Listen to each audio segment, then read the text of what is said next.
चलें जी। अच्छा भाई, होमवर्क का सवाल निकालें, आसिम बैठ जाएं पेज 657 पे। इसमें जो पॉइंट 11 था ना, इसमें ना ये रुपीज़ में नहीं था। कुछ ने ये रुपीज़ 25 मिलियन समझ लिया होगा। 50 का 25% स्टॉक में पड़ा हुआ है, तो ये कितना था फिर? 12.5। ये गलती कितने लोगों से हुई थी? ओके, गलती हो गई थी। अच्छा जी, point V triple I, office building is over valued by 100। ये देखें, ये 1 2 3, हालांकि ये दो चीजें हैं, मैंने जानबूझ के 3 गिनी है, तो ये ओवर वैल्यू हो गई हैं। ओवर वैल्यू हुई हुई चीज को कम किया जाता है, तो एंट्री होगी revaluation loss in working one debit और पीपी क्रेडिट। एसेट कम होने से डेप्रिसिएशन कम होगी, पीपी डेबिट, डेप्रिसिएशन क्रेडिट।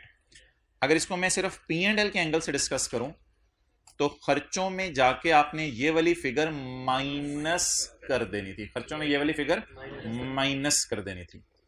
और अगर इसको वर्किंग 5 के एंगल से डिस्कस करूं, तो खर्चे कम जो भी इशू है तो रिजॉल्व करो पहले, बस ठीक है, दरवाजा बंद करो या बैठो, जो भी करना है जल्दी करो यार, जल्दी भाई। दरवाजा खोल के आप खड़े हैं उधर। अच्छा, तो अगर पी एंड एल के मुंह के एतबार से बात करूं, तो माइनस कर देनी थी ये फिगर, जो ये वाली फिगर आनी थी। और अगर वर्किंग 5 के एतबार से बात करूं, तो खर्चे कम होने से प्रॉफिट बढ़ जाना था, तो वर्किंग 5 में आपने इसको ऐड कर देना था। एंड अगली चीज अंडर वैल्यूड थी। तो अंडर वैल्यूड का क्या मतलब है? मिसाल के तौर पे मैंने ये दो चीजें पकड़ी हुई हैं, एक तो ये अंडर वैल्यू होगी, तो अंडर वैल्यू हुई चीज को बढ़ाना पड़ेगा, तो इसकी रेक्टिफाइंग एंट्री होगी एसेट डेबिट सरप्लस इन वर्किंग वन क्रेडिट। क्या चीज? हैविंग, अच्छा इसका, हाँ एक भाई का सवाल अच्छा है। A manufacturing plant having carrying value of 200 million was under valued bye 150। अब डायरेक्ट उसने सरप्लस या लॉस दे दिया है, तो फिर बुक वैल्यू को भी कंसीडर करें, फिर बुक वैल्यू को लेने की जरूरत नहीं है, डायरेक्ट उसने सरप्लस लॉस निकाल के दे दिया, तो इसलिए बुक वैल्यू को इग्नोर कर दें। ओके, अच्छा अब मुझे ये बताएं आप कि ये सवाल कितने लोगों से हो गया था घर में पूरा? ओके, चलें जी, आई होप के हजरात तशरीफ़ ले आए होंगे, जिस जिस हजरत ने आना था वो तशरीफ़ ले आए होंगे।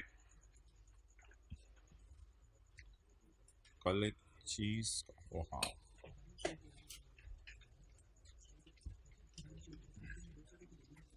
भाई ये डिविडेंड के बारे में ना 4 कॉन्सेप्ट हैं, ये आज आपने फ्रेश माइंड के साथ सुनने हैं।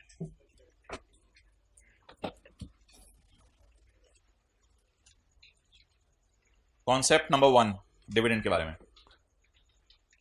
डिविडेंड जब अनाउंस किया जाता है ना, डिविडेंड जब अनाउंस किया जाता है, 50 रुपए रहने दो, ये टॉफी रख।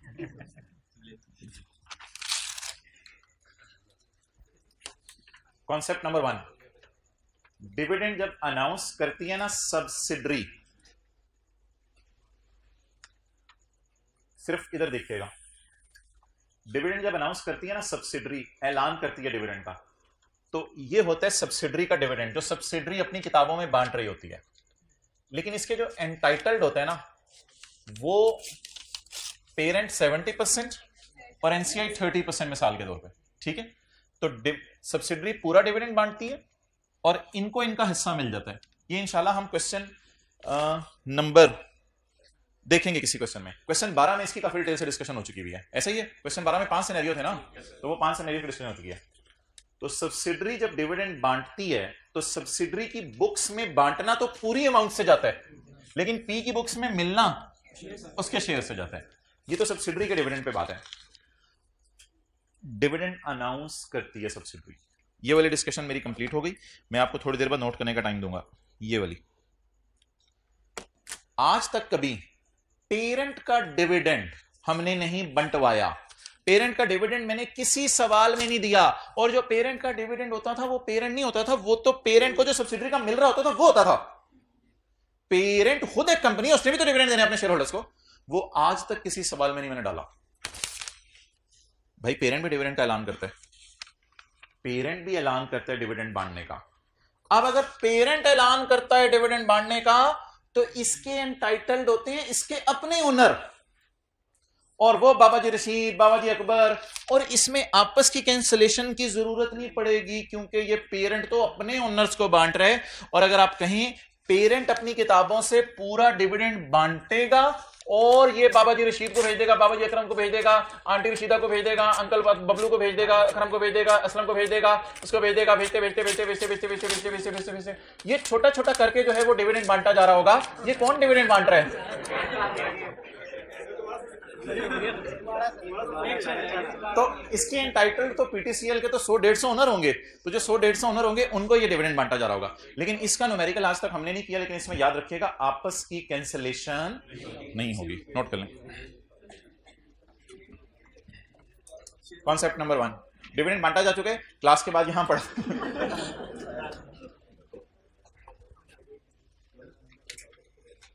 कितने रुपए का रजिस्टर आता है? 100 रुपए का। मैंने इससे कितने सफ़े ले लिए होंगे आज तक? 10-15 सफ़े ले लिए होंगे, तो 5 रुपए बनते हैं, तो ये 5 रुपए ले लो। अच्छा, वैसे तो 75 का नोट भी आ रहा है। चलें, मैं का शहबाज शरीफ से मिलने गया हुआ था। ओ भाईजान इधर देखें, अस्तगफिरुल्लाह, जाले पीटीआई के।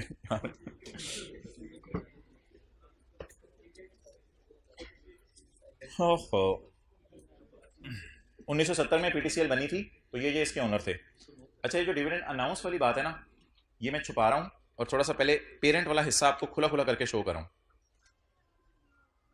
जी बिल्कुल।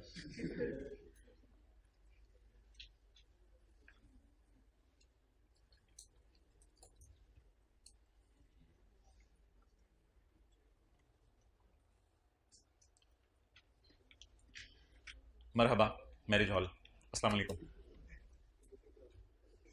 क्या यानी क्या कर रहे थे जिससे लेट हो गए? ऐसे ही आ जाना था, कोई मसला नहीं। इसको कहते तारी लगा के ऊपर कपड़े पहन के जल्दी आ जाना था।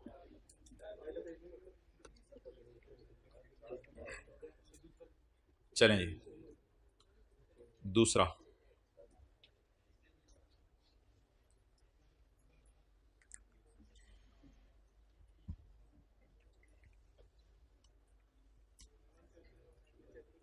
जी मोहतरम, 1970 में पीटीसीएल बनी थी, तो 1970 में जो पीटीसीएल बनी थी तो उसके ओनर बाबा रशीद, बाबा अकबर, आंटी रशीदा, ये सारे लोगों ने पैसा डाला था घरों से लाके कि किसी तरह हम अपने घरों से गए हुए लोगों से बातें कर सकें। उसके लिए कंपनी बनाई थी इन्होंने। ये जो पिकलें वाली अवाम है ना, उसके लिए मैंने किया है।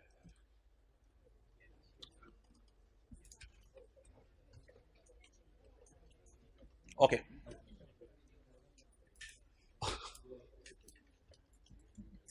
मोबाइल है ये, दिखाओ दिखाओ जरा, नजर नहीं लगेगी इंशाल्लाह। अच्छा, दूसरा कॉन्सेप्ट आ रहा है जी, कॉन्सेप्ट नंबर 2 डिविडेंड के बारे में। अच्छा, कभी कभी ना पेपर में एक लफ्ज लिखा होता है, इधर देखिएगा, पेपर में एक लफ्ज लिखा होता है, entity announced, entity proposed, interim या फाइनल डिविडेंड, जो भी हो। तो आपको पता है अगर मैं 15 में खड़ा हूं तो 14 का फाइनल डिविडेंड अनाउंस होता है इधर, और इधर 15 का इंटरिम। एक बार याद रखिएगा, सवाल में अगर और कुछ नहीं लिखा हुआ ना तो हम हमेशा एज्यूम करेंगे ये पेड वाला सिनेरियो है। कई दफा ना सिर्फ सवाल में इतनी सी लाइन लिखी होती है तो पता नहीं चल रहा होता कि क्वेश्चन 12 के 5 सिनेरियोज में से कौन सा वाला है, पी ने रिकॉर्ड किया नहीं किया या एस ने रिकॉर्ड किया नहीं किया, पता नहीं चल रहा होता। एक बार याद रखिएगा, अवाम को अगर समोसे बांटे जा रहे हैं तो अवाम कभी वेट नहीं करेगी, एकदम जाके समोसे लेना शुरू कर देगी। अगर अवाम को डिविडेंड बांटा जा रहा हो और डिविडेंड का ऐलान हुआ है मार्च में, तो लोग तो भाग के लेने चले गए होंगे सारे, और अगर सितंबर में ऐलान हुआ है डिविडेंड का तो भी लेने चले गए होंगे। तो अगर कभी पेपर में ये आ गया ना फिक्रा लिखा हुआ, तो ये होगा हमारा डिविडेंड का पहला, दूसरा, तीसरा, चौथा, 5वां सिनेरियो क्वेश्चन वाल का। We will assume it is paid, नहीं अज्यूम तो दूर की बात है, ये एक तल्ख हकीकत नहीं है, एक सच्ची हकीकत है कि ये पे हो गया है, क्योंकि लोग इंतजार नहीं करते डिविडेंड का। तो ये अल्फाज आज से पहले कभी नहीं लिखे हुए थे, अगर ये अल्फाज पेपर में लिखे हुए तो इनका मतलब का डिविडेंड पे हो गया। अज्यूम का लफ्ज में काट रहा हूं, means it is paid, assumption भी लेने की जरूरत नहीं है, लोग पैसा नहीं छोड़ते, जैसे ही कंपनी ऐलान करती है लोग भागे भागे लेने आ जाते हैं। कोई और भी लफ्ज डिविडेंड के लिए यूज होता था? Announce, proposed, declared. Declared, declared, announce, proposed.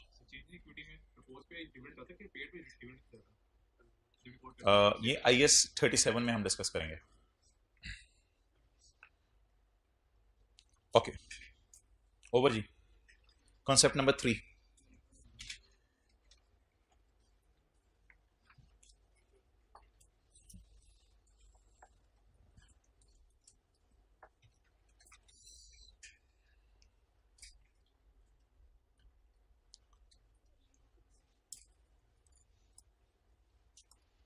ये तो मैंने आपको बता दिया था कल परसों कि वर्किंग 6 में डिविडेंड सिर्फ उस वक्त डालेंगे जब अकाउंटेंट ने रिकॉर्ड कर चुका है, वरना नहीं डालेंगे, क्योंकि वर्किंग 6 अकाउंटेंट वाली होती है ना।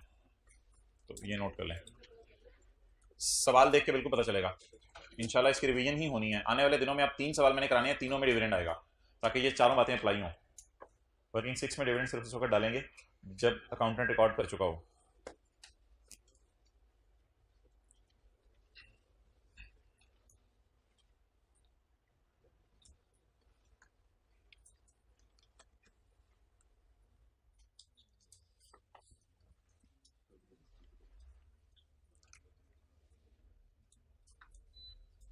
ओके,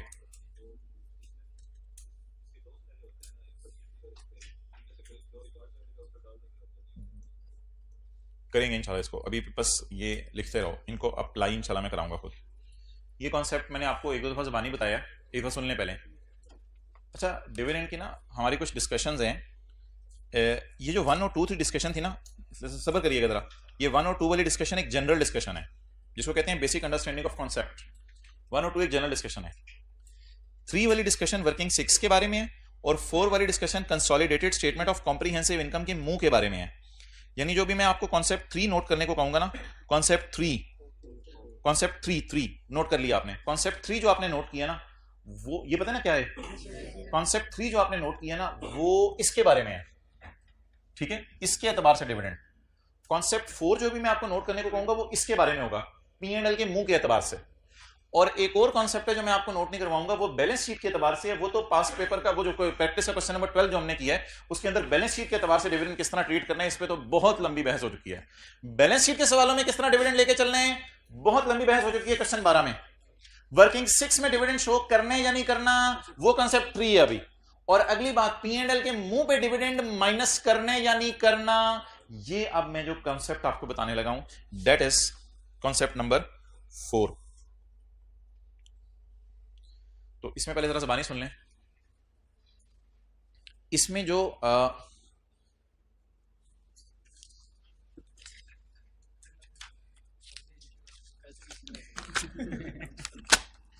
अच्छा, इसके पहले सुन लें। जब सब्सिडरी बांटेगी ना, तो सब्सिडरी का बांटना P&L के मुंह पे नहीं सोचना आपने, क्योंकि बांटना स्टेटमेंट इन इक्विटी की चीज है। तो सब्सिडरी का बांटना नहीं सोचना। सब्सिडरी ने जब बांट दिया तो NCI के मिलने की भी टेंशन नहीं लेनी, क्योंकि P&L P का हम बनाते हैं। अगर P ने सब्सिडरी का डिविडेंड रिकॉर्ड कर लिया अपनी अदर इनकम में, तो वो जो P को मिला है और उसने अदर इनकम में डाला है, हमें इसकी टेंशन है। हमें सब्सिडरी के पूरे की टेंशन नहीं है। सब्सिडरी के बांटने को इग्नोर करेंगे, क्योंकि बांटना P&L में नहीं आता ना, बांटना तो स्टेटमेंट इन इक्विटी की चीज है। तो इसके बांटने की टेंशन नहीं है। यानी इसने 100 रुपया बांटा, उस 100 में से इसको मिला 60, इसको मिला 40। अब इसने 100 बांटा, इसको मिला 40, इसको मिला 60। इस 60 की मुझे टेंशन है कि अदर इनकम में गया या नहीं गया। अगर गया हुआ है तो माइनस कर देंगे, नहीं गया हुआ तो नहीं माइनस करेंगे। ये बात होगी P&L के मुंह के एतबार से। और जहां तक ताल्लुक है पेरेंट के बांटने का, किसके बांटने का, इसकी तो आपने टेंशन बिल्कुल लेनी नहीं P&L के मुंह के एतबार से। इसकी तो आपने consolidated statement of comprehensive income इसलिए टेंशन नहीं लेनी कि P का बांटना स्टेटमेंट ऑफ इक्विटी में जाएगा, और P का जो डिविडेंड मिलना है, वो मिलना तो इन लोगों को मिल जाएगा। इनकी अकाउंटिंग तो हम कर ही नहीं रहे, क्योंकि हम पेरेंट की बैलेंस शीट बना रहे हैं। और किसकी बैलेंस शीट बना रहे हैं? सब्सिडरी की बैलेंस शीट बना रहे हैं। तो इसको तो हमने इग्नोर कर देना है। आ जाके सिर्फ ये जो मिला है ना P को, इससे सिर्फ इसकी टेंशन है। उसका रूल आपको मैंने बता दिया है 3-4 दफा। वो रूल किसी को याद हो तो बता दे। Consolidated statement of comprehensive income बनाते हुए अगर लाइट चली, sorry, consolidated statement of comprehensive income बनाते हुए P's share of S dividend. मैं आपको बताता हूं क्या होता है। ये एस का डिविडेंड है, ये है P's share of S dividend. तो consolidated statement of comprehensive income बनाते हुए P's share of S dividend other income में से माइनस करेंगे अगर पी ने अदर इनकम में डाला हुआ है। ये क्वेश्चन 30 और 31 में इसकी प्रैक्टिस होगी। नहीं डाला तो माइनस ना करें। सवाल में बताया होगा नहीं। इनको सवालों पे अप्लाई करने चारों कॉन्सेप्ट्स को, इसके लिए जरा सब्र करो, मुझे H2O पी लेने दो।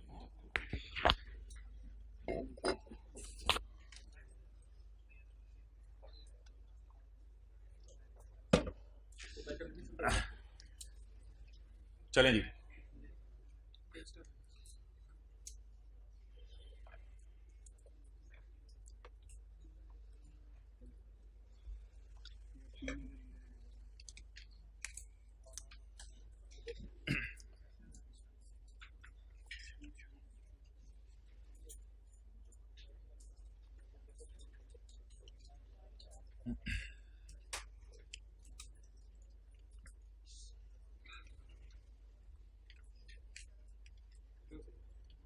अच्छा,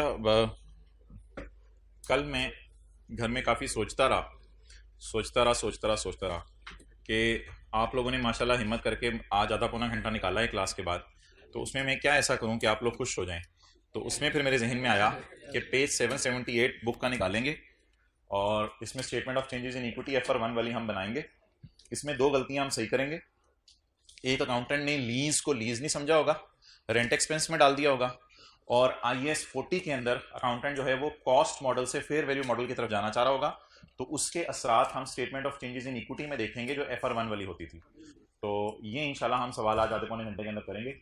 और ये सवाल है कि अपनी FR2 की किताब में भी डाला हुआ है, इस वजह से डाला हुआ है शायद कि स्टेटमेंट इन इक्विटी तो आपके सिलेबस में फुल फ्लेज फॉर्म में है FR1 में, लेकिन FR2 में भी सिलेबस में है। और दूसरी बात ये कि लीज वाली एडजस्टमेंट डाल के शायद आपने ना किया हो, शायद FR1 वाले टीचर ने ये वाली एडजस्टमेंट डलवा के शायद आपको करवाया हो सवाल कि कॉस्ट से फेयर वैल्यू मॉडल के ऊपर स्विच हो रहे थे IAS 40 में, तो इसके क्या असरात होंगे statement of changes in equity में। जो प्रॉफिट्स की फिगर अवेलेबल हैं उन प्रॉफिट्स की फिगर के ऊपर इसके क्या असरात होंगे, तो ये इंशाल्लाह हम सवाल करेंगे, जिसके लिए आप अम्मी अबू से इजाज़त लेके आए हैं। आज अबू मैं थोड़ा लेट हो जाऊँगा। उत्तर जी अबू। अच्छा जी, रक्षे वाले से जी पेज नंबर बता दें जिथे दी। अच्छा 660।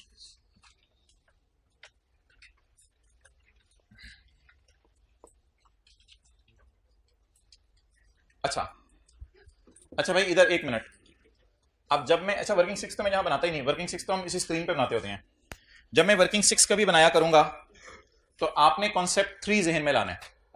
कॉन्सेप्ट 3 क्या जहन में लाना है कि अगर अकाउंटेंट ने डिविडेंड रिकॉर्ड कर दिया है तो आप भी वहां शो कर दीजिएगा, ताकि जो रिटेन्ड अर्निंग मिसिंग हैं वो सही वाली फिगर्स निकलें।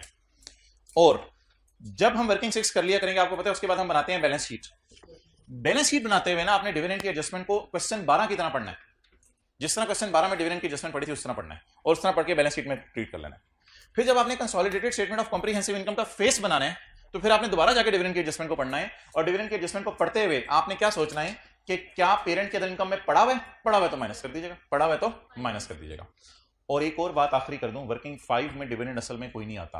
वर्किंग 5 में डिविडेंड इसलिए नहीं आता कि बांटना तो प्रॉफिट्स में से होता ही, यानी कि प्रॉफिट एंड लॉस के मुंह पे तो बांटना आता ही नहीं ना। और मिलना इसलिए नहीं आएगा कि वो एस का प्रॉफिट है, तो एस को किसी से डिविडेंड नहीं मिल रहा होता बल्कि पी को एस से मिल रहा होता है। बहरहाल इतनी बातें कैसे याद रहेंगी पेपर में, छोड़े पड़े। Working 5 has nothing to do with dividend, working 5 का डिविडेंड से कोई ताल्लुक नहीं है। अगर होता तो मैं कोई कॉन्सेप्ट नंबर 5 या 6 करवा देता। आज का सवाल पेज 660 है।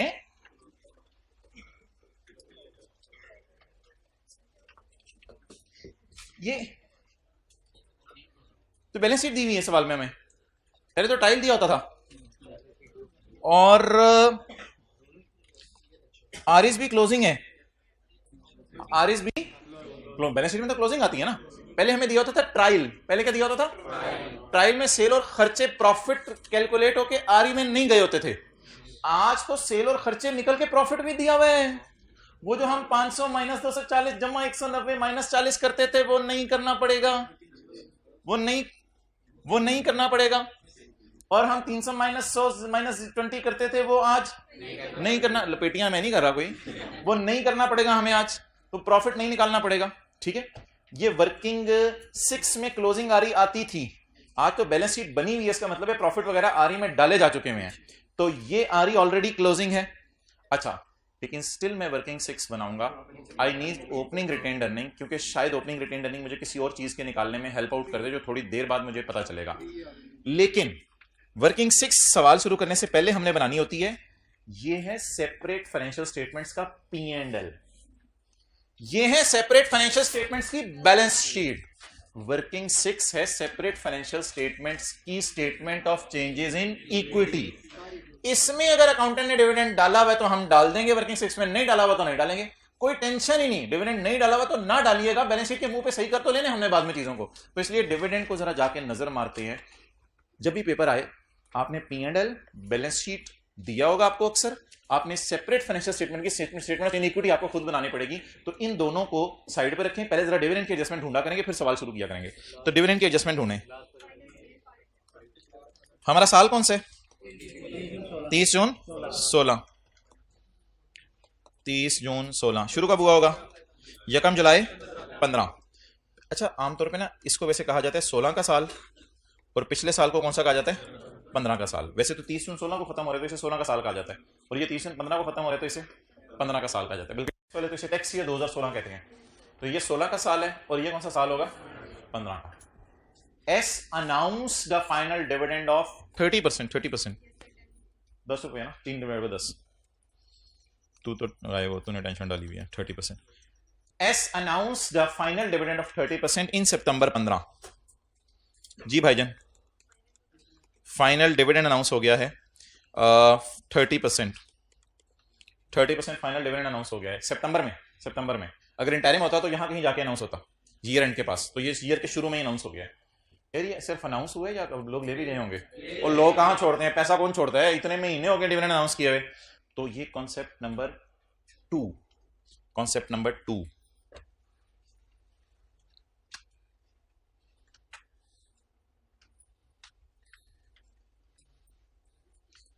Entity declared dividend means it is paid. ये पेड हुआ करेगा, हमेशा पेड हुआ करेगा। तो अपनी आसानी के लिए, अच्छा अगर आगे खुद लिख देना डिक्लेयर हो गया और उन्होंने रिकॉर्ड नहीं किया तो फिर वो और बात है, वो ना समझेगा, फिर वो और बात है। लेकिन फिलहाल उसने कह दिया डिक्लेयर हो गया तो साथ ही क्या हो गया? पे हो गया। तो अब आप ऐसा करें कि आगे पीछे अगर सवाल में कुछ नहीं लिखा होगा तो इसका मतलब क्या होगा? ये पेड है, इसको काटे पेड कितने %? इसको काटें 30%। अच्छा, पेड की एंट्री अकाउंटेंट भूलता है? अगली बात ये लिख लें, पेड की एंट्री अकाउंटेंट भूलता नहीं है, बल्कि ऐसा लिखें पी और एस दोनों ने इसको रिकॉर्ड भी कर लिया हुआ है। क्या मतलब पी और एस दोनों ने इसको रिकॉर्ड कर लिया हुआ है? क्या मतलब पी और एस दोनों ने इसको रिकॉर्ड कर लिया हुआ है? क्या मतलब पी और एस दोनों ने इसको रिकॉर्ड कर लिया हुआ है? एस ने बांटना रिकॉर्ड कर लिया हुआ है और पी ने अपना मिलना रिकॉर्ड कर लिया हुआ है। एस ने बांटना रिकॉर्ड कर लिया हुआ है और पी ने अपना मिलना रिकॉर्ड कर लिया हुआ है। लिखें पी और एस दोनों ने ये रिकॉर्ड कर लिया हुआ है। यार ये क्या चक्कर होता है, जब भी सब्सिडी का डिविडेंड आता है मैं पी और एस दोनों बोलता हूं, हालांकि सब्सिडी का डिविडेंड है, पी ने उसका शेयर खरीदे हैं ना। जब कभी पी का डिविडेंड खुदा ना खासा किसी दिन सवाल में आया तो मैं उसमें ये नहीं बोलूंगा कि पी और एस, मैं खाली पी बोलूंगा। लेकिन आज बांटने वाला कौन है? एस। तो एस ने बांटा तो मिला किसको? एस ने पूरा बांटा होगा अपनी तरफ से और मिला पी को, उसका हिस्सा होगा, और दोनों ने रिकॉर्ड कर। अब मुझे बता दें, is it recorded by accountant? Because it is paid. तो आप बताएं वर्किंग 6 में आज मैं डालूंगा। मैं अगर रिवर्स वर्किंग्स करना चाहूं तो अकाउंटेंट वाली फिगर्स डाल के रिवर्स वर्किंग कर सकता हूं ना, तो इसलिए वर्किंग 6 कर लें।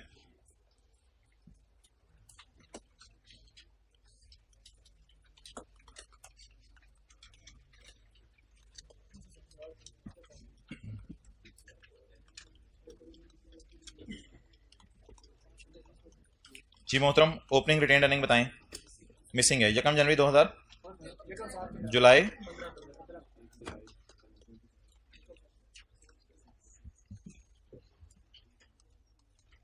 प्रॉफिट 1 410। ये हमें इस तरह क्यों नहीं करना पड़ा कल की तरह? इस तरह हमें नहीं करना पड़ा। पैट पी और एस दीवानों की तरह इस तरह करने ना बैठ जाइएगा। नहीं नहीं, मैं तो करता होता था, मैं करके देखूं। करो फिर। क्लोजिंग आ रही, क्लोजिंग आ रही सवाल में दी हुई है 800 430। अच्छा, पी ने सफा बांटा है या एस ने? एस ने बांटा है, एस ने बांटा है।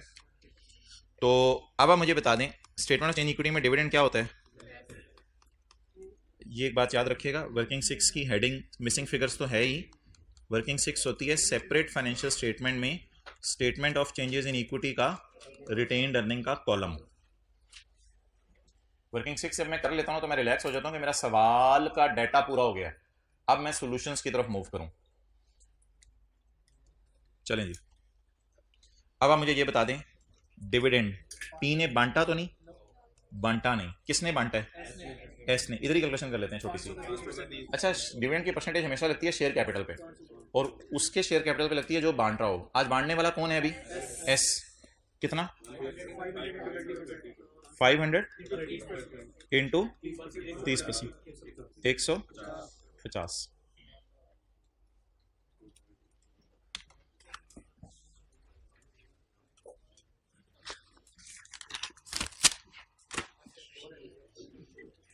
यार ये रुकिएगा जरा,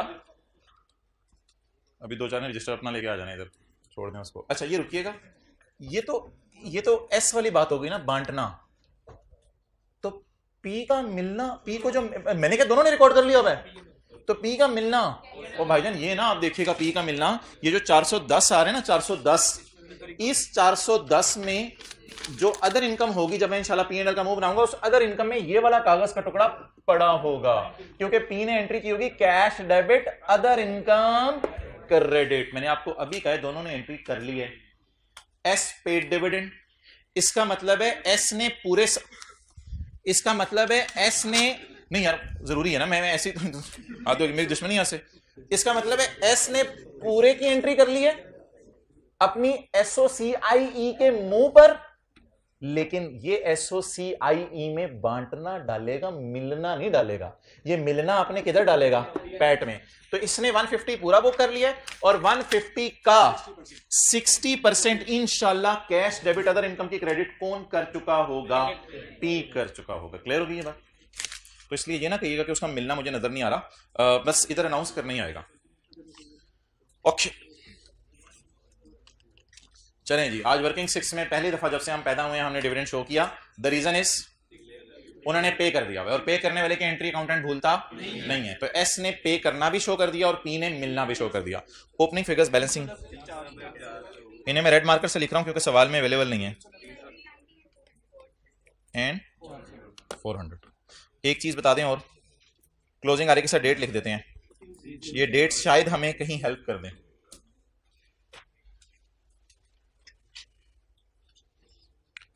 रीजन पता क्या थी? It was recorded by accountant, accountant ने इसको रिकॉर्ड किया हुआ था, तो तभी आएगा। It was recorded by accountant, वरना इससे पहले के सवालों में नहीं आ रहा था।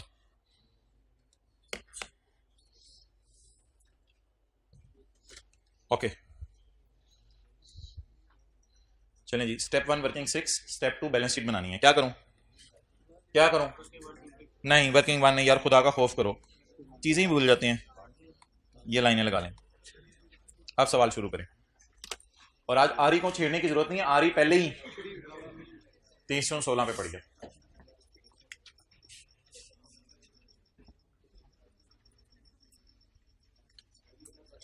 P consolidated statement of financial position as on 30 June 16।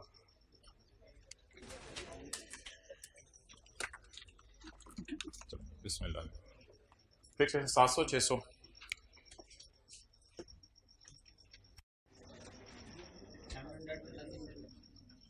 जी इसी थोड़ी देर के लिए बंद करो।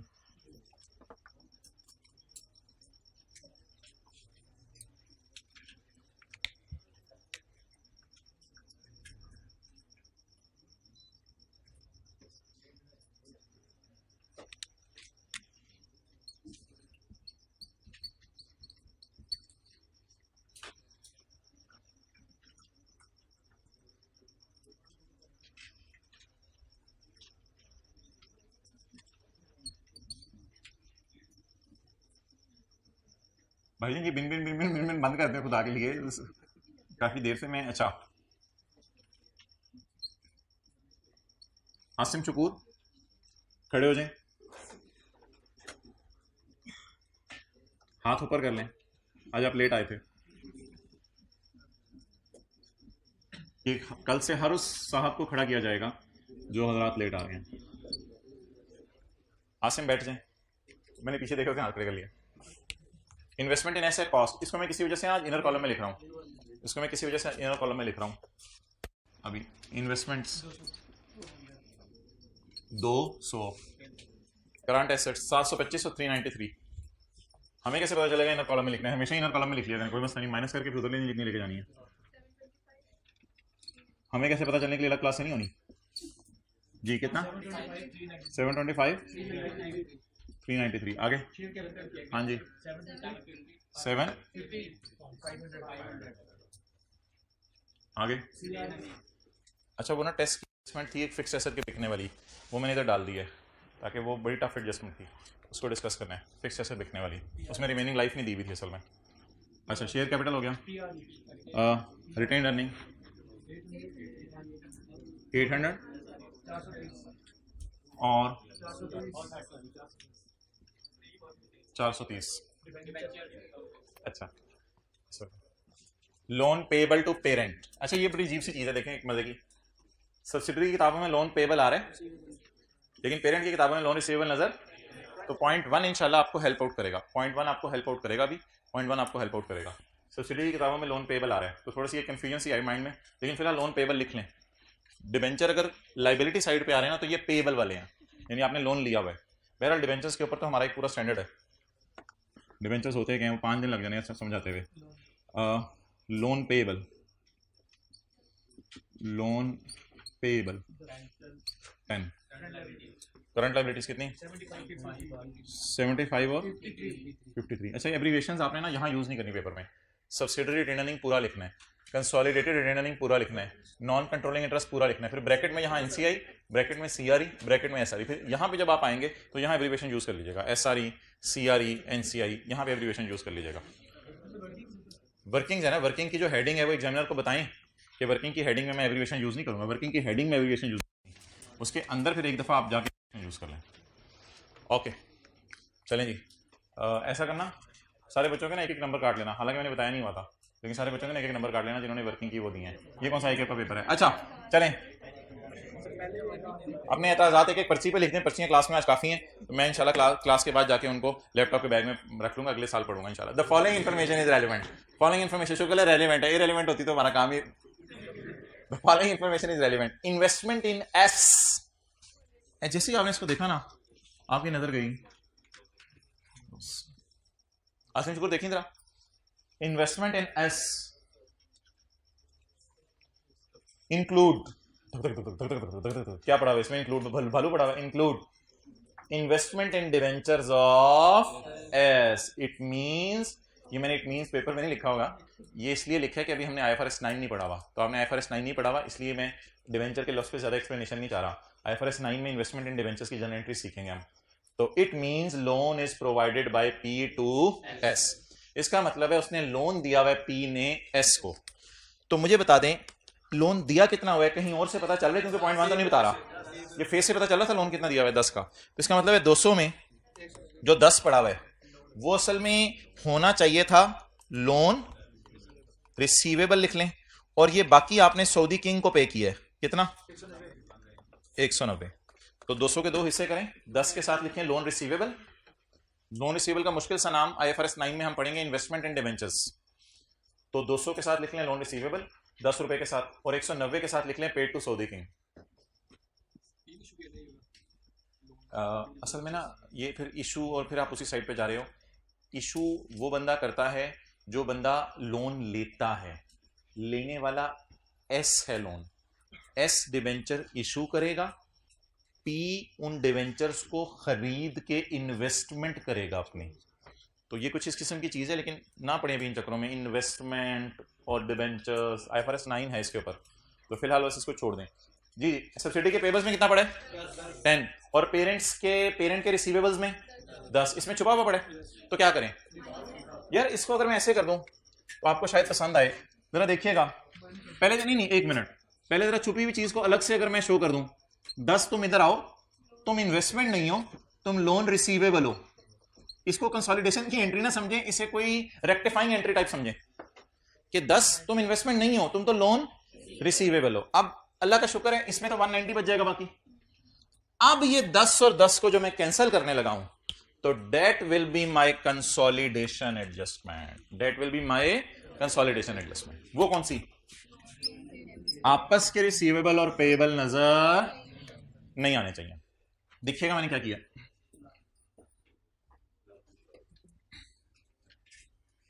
अच्छा वैसे ऐसे भी आप कर सकते थे, ऐसे 200 में 10 पड़ा हुआ है, 10 यहां से माइनस कर दिया, 10 यहां से माइनस कर दिया, इंशाल्लाह इसमें भी पेपर में मार्क्स मिल जाएंगे आपको। इसके अंदर पड़ा ना लोन रिसीवेबल, तो आपस का कैंसिल कर दें, इधर से लोन रिसीवेबल निकाल दें, इधर से लोन पेबल निकाल दें। इस तरह भी कर सकते थे, लेकिन मैं चाह रहा हूं जरा अच्छी और प्रॉपर अकाउंटिंग हो जाए। हम पहले तो क्वेश्चन बनाने वाले पे एतराज करें, तुमने इन्वेस्टमेंट इन एस के अंदर लोन रिसीवेबल डाला क्यों है, इसकी नेचर ही अलग है। तो मैंने क्वेश्चन पे उंगली उठाई और क्वेश्चन वाले को कहा 10 इधर से निकालो और नया और अच्छा सा प्यारा सा अकाउंट खोलो, लोन रिसीवेबल, उसमें डालो 10। इससे अल्लाह का शुक्र है मेरा इन्वेस्टमेंट वाला अकाउंट सही हो गया और नया अकाउंट नजर आने लग गया लोन रिसीवेबल। लेकिन जब बैलेंस शीट टोटल करने लगा तो मैंने सोचा ये तो आपस का रिसीवेबल है और ये आपस का, अब कंसोलिडेशन की एडजस्टमेंट में करने लगा ब्लू मार्कर से -10 -10, ताकि एंड पे रिसीवेबल पेबल जीरो नजर आए। नोट करो, अगर रेट दिया होगा तो बैलेंस शीट बनाते हुए इसका इंटरेस्ट रिसीवेबल पेबल कैंसिल करेंगे और P&L का मुंह बनाते हुए इंटरेस्ट इनकम एक्सपेंस कैंसिल करेंगे। ये 10 रुपए की, ये -10 और +10, ये क्या एंट्री है? ये कंसोलिडेशन की एंट्री नहीं है। -10 +10 कोई एंट्री बताए? लोन रिसीवेबल का अकाउंट खोलो और इन्वेस्टमेंट में तुमने गलती से डाला है, जरा पहले बताओ तो सही चीज क्या है। तो ये कंसोलिडेशन की एंट्री नहीं, मैंने सवाल की गलती सही की है, लेकिन जबानी समझ आ रहा है एंट्री की क्या जरूरत है। अच्छा बाकी कितनी बच गई? 190 को यहाँ ना शो करें यार, 190 को भी आप कहीं और ले जाएं, यहाँ से निकालें और 190 को यहाँ। तो इन्वेस्टमेंट अल्लाह का शुक्र है जीरो हो गई और कोई इन्वेस्टमेंट्स है ही, क्योंकि सवाल करें इन्वेस्टमेंट सिर्फ किस में पड़ी हुई है? इन एस।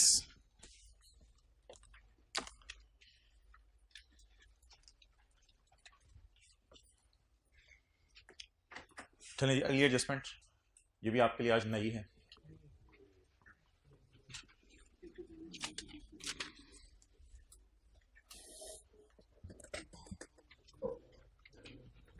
ऑन एक्विजिशन डेट, भाई इस सवाल में भी ना मिड ऑफ ईयर एक्विजिशन है, ये काम अगस्त 15। On acquisition date carrying value of S net assets were equal to the fair value except a building whose fair value, धक धक धक धक धक धक धक धक आंखों में अंधेरा सा छा रहा है, वैल्यू इन यूज कहां से आ गई, क्या करने लगे हमारे साथ, धक धक धक धक धक धक धक धक, except a building whose fair value is so, sir ने तो क्लास में कुछ और पढ़ाया था, पेपर में क्या आ गया, धक धक धक धक धक धक धक धक, whose fair value is so and value in use. एक दो एडजस्टमेंट तो आई कैम ने आपको पता है ऐसे देनी होती है, ये तो जिन लोगों के साथ आई थी उनकी वाली आपको करा रहा हूँ, आपके साथ जो आनी है वो तो अगली दफा वालों को कराऊंगा।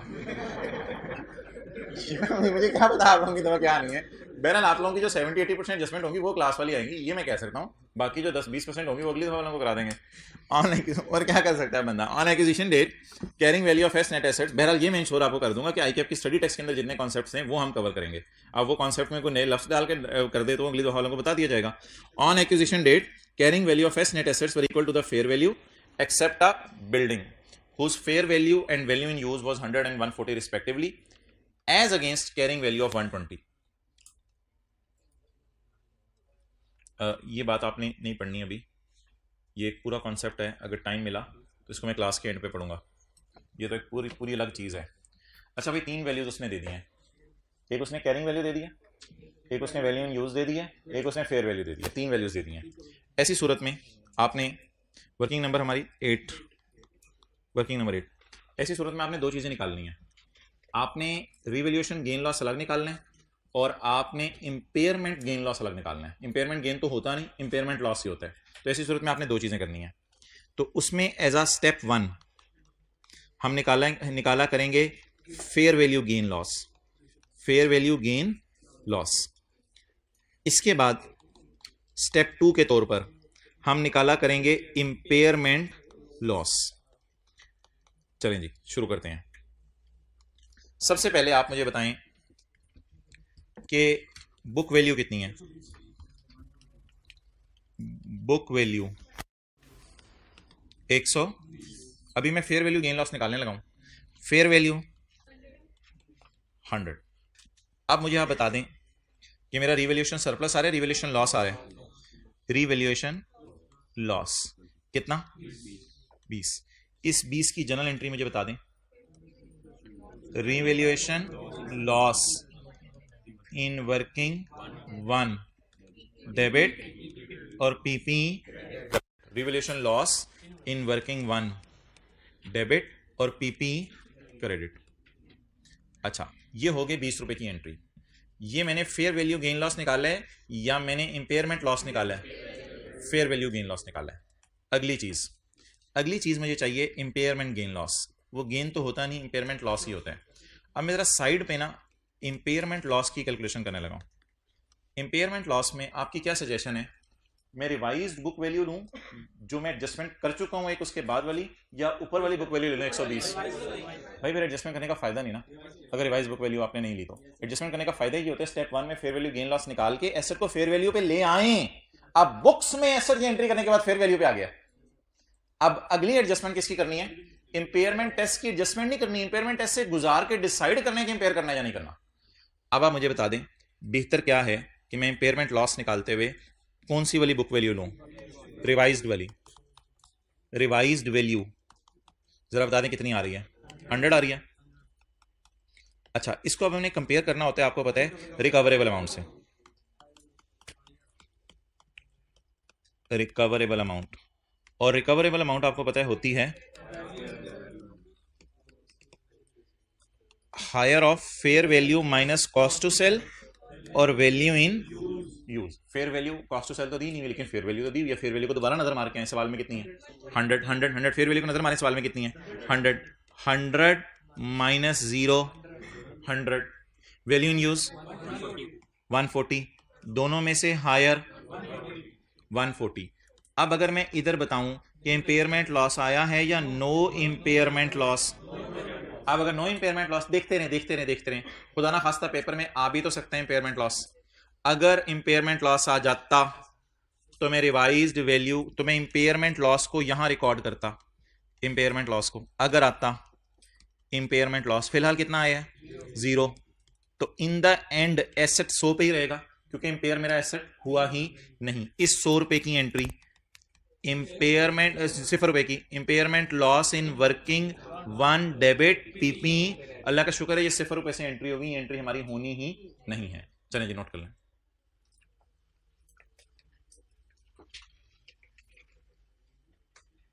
इसी चला दो ये वाला।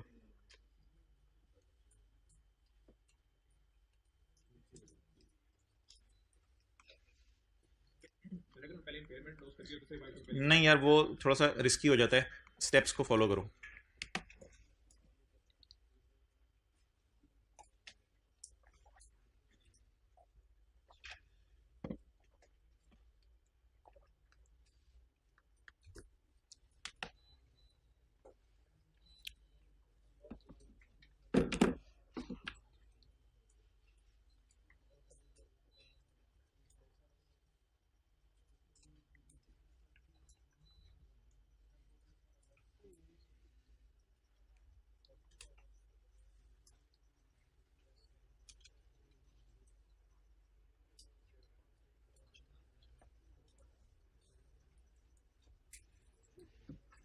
बकरे शकरे सड़कों में नजर आने लगी हैं? कोई नहीं अभी?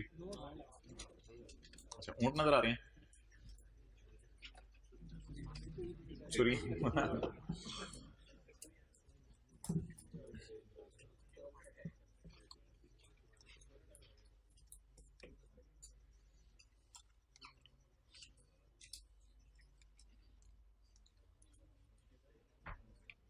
ओके, रिवाइज करें। स्टेप 1 के तौर पे आपने क्या करनी है? फेयर वैल्यू गेन लॉस निकालना है। स्टेप 2 के तौर पर इंपेयरमेंट टेस्ट से गुजारना है इंपेयरमेंट टेस्ट से गुजारना है, हो सकता है इंपेयरमेंट लॉस आए, हो सकता है ना आए। अच्छा जी, बीवी तशरीफ ले आए 120, फेयर वैल्यू 100, 20 रुपए रिवैल्यूएशन की वजह से आया, revaluation loss in working one debit और पीपी क्रेडिट। इसके बाद इस 100 को पकड़ें और इसको किस टेस्ट से गुजारें, इंपेयरमेंट टेस्ट। रिवाइज्ड वैल्यू इस वक्त किताबों में लेटेस्ट कितनी आ रही है, 100 की। इसे किससे कंपेयर करें,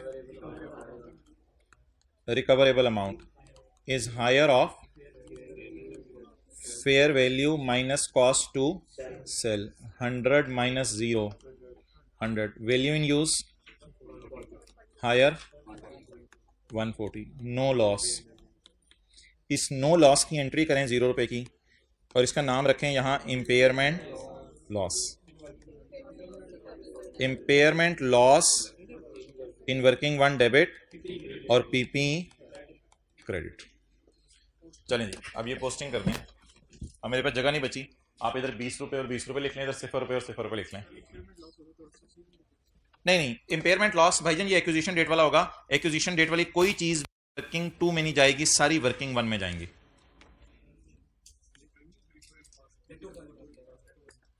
कौन सी वाली, वो तो अलग से डेप्रिसिएशन की एंट्री है, वो मैं आप कराऊंगा, वो अलग एंट्री है, वो अलग एंट्री है, अलग एंट्री है। वो असल में खरीदने के बाद रिडक्शन होती है तो वो एसआरई में जाती है। ये फिक्स एसेट बिक रहा है या फिक्स एसेट रिवैल्यू हो रहा है, रिवैल्यू हो रहा है। अच्छा जी, चलें ये एंट्री पोस्ट करें, revaluation loss in working one debit PP credit. R की जगह छोड़ दें, revaluation loss in working one debit and PP credit और impairment loss in working one debit and PP credit. ये तो आपके समझने के लिए मैंने शो किया है, वरना पेपर में शायद इसकी जरूरत ना हो 0 रुपीज लिखने की, ऐसे ही है। तो रिवैल्यूएशन लॉस बुक कर दिया और इंपेयरमेंट लॉस बुक कर दिया। लेकिन जो डेप्रिसिएशन अब कैलकुलेट होनी है वो 20 जमा 0 20 पे होनी है, क्योंकि कल कल को 0 की जगह 1 रुपया भी तो आ सकते हैं ना। तो जो डेप्रिसिएशन कैलकुलेट होनी है वो जितने से एसेट कम हो रहा है उस पर डेप्रिसिएशन कैलकुलेट होगी। तो 20 जमा 0 20 पे डेप्रिसिएशन कैलकुलेट होगी। ये 100 ऑफ एसेट की रिकवरेबल अमाउंट आप कह सकते हो, लेकिन रिकवरेबल अमाउंट इसकी हायर आ रही है, तो ये वो वैल्यू है जो बुक्स के अंदर इसकी नजर आनी चाहिए, बस ये समझ लो। ओके, अब आप मुझे बता दें एसेट कितने से कम हो रहा है, 20 से, तो फिर डेप्रिसिएशन 20 पर निकालनी है, 20 पर निकालनी है। तो अगली एंट्री एसेट कम होने से डेप्रिसिएशन क्या होगी, कम। तो एक एंट्री अलग से कहीं लिख लें, ये क्या एंट्री होगी, पीपी डेबिट, ऐसे करें ना, 20 जमा 0 20 आ गया, रिमेनिंग लाइफ। हमने साल के शुरू में नहीं सब्सिडरी को खरीदा, कब खरीदा है, यकम अगस्त को। अगस्त, सितंबर, अक्टूबर, नवंबर, दिसंबर, जनवरी, फरवरी, मार्च, अप्रैल, मई, जून इंटू 11/1.8, ये डेप्रिसिएशन की एंट्री होगी जी। डेप्रिसिएशन एक्सपेंस, लेकिन पेपर में तो यही निकालना है ना, 20 divided bye 10 multiplied by 11/12, SRE debit और पीपी एसआरई क्रेडिट करना है, डेप्रिसिएशन रिकॉर्ड नहीं करनी, डेप्रिसिएशन उल्टानी है। एंट्री देखें ना, PP debit SRE credit. Hybrid classic उठ के आने लगा था जब डेबिट साइड पे वो देख रहा था, कौन कौन उठ के आने लगा था, यानी सोच रहा था कौन कौन कि ये गलत साइड है। सिर्फ 4 बच्चे क्लास में सोच रहे थे गलत साइड है, आप भी सोच रहे थे, एक्सेलेंट। पीपी डेबिट और एसआरई क्रेडिट, इसको ब्रैकेट में लिख लिया करें ना। 1.8 से जो एंट्री हुई है, PP debit SRE credit, depreciation कम करनी है बढ़ानी है, कम करनी है, डेप्रिसिएशन कम करनी है तो खुशी होगी ना। Depreciation reverse, 20 divide by 11/12, SRE credit और पीपी डेबिट। असल में पेपर में आपका माइंड भी खटकेगा जहां से जैसे मेरा माइंड खटका था। असल में इधर एक फिगर माइनस आ रही हो तो डेप्रिसिएशन वाली पॉजिटिव आती है, शायद आपने ऑब्जर्व किया हो कभी, और इधर वाली फिगर पॉजिटिव आ रही हो तो इधर वाली फिगर नेगेटिव आती है, यहां से मेरा माइंड खटका था।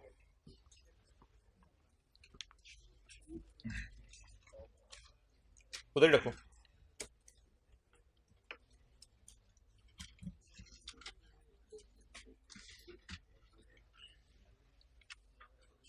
अच्छा, ये अगली एडजस्टमेंट अब आपने गौर से समझनी है,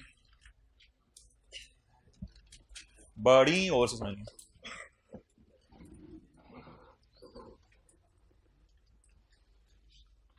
अच्छा, हमें ना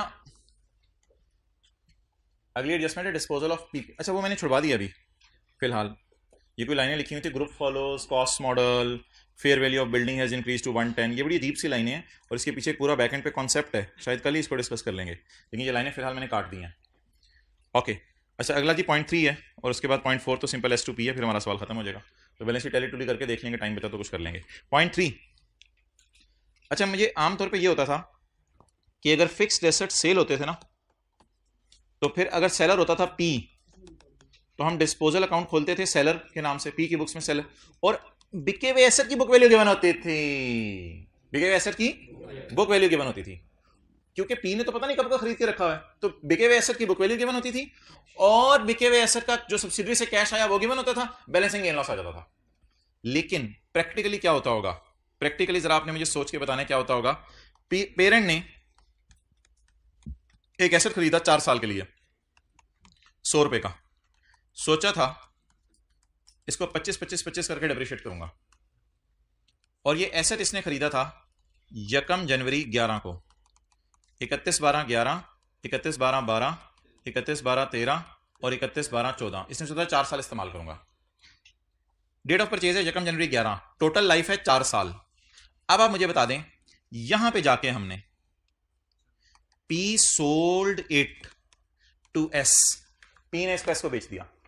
अब सवाल में ना 2 बातें दी होती थी, सवाल में 75 और 3 दिया होता था, सवाल में 75 और 3 दिया होता था, सवाल में सोचो सोचो सोचो, सवाल में 75 और 3 दिया होता था। सवाल कहता था बुक वैल्यू ऑफ, ना 100 दिया होता था, ना 25 दिया होता था, ना 4 साल दिया होता था।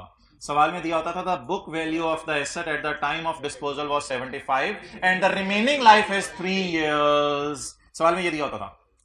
लेकिन कल को पेपर में कोई ऐसा सवाल भी आ सकता है जैसा टेस्ट में आया था, उस सवाल में ये लिखा होगा कि P has purchase the asset on 1 January 11 for a cost of ₹100 and the total life of the asset is 4 years।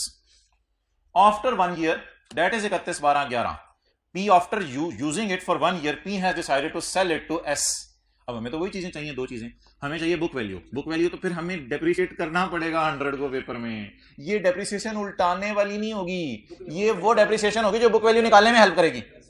तो हम 100 के ऊपर डेप्रिसिएशन चार्ज करेंगे, डेप्रिसिएशन चार्ज करके हम बुक वैल्यू जो P की बुक्स में सवाल ने मिसिंग की है वो निकालेंगे, और एक और चीज देखेंगे P ने खुद 1 साल इस्तेमाल कर लिया, टोटल 4 करना था, तो जो खरीदने वाले उसके लिए रिमेनिंग लाइफ कितनी रहेगी है, 3 साल रहेगी है।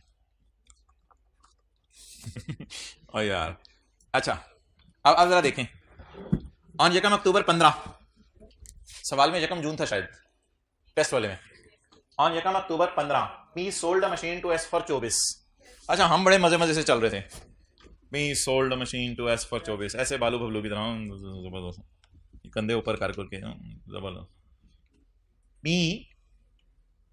डिस्पोजल अकाउंट किसकी बुक्स में, P की बुक्स में, कैश कितना 24।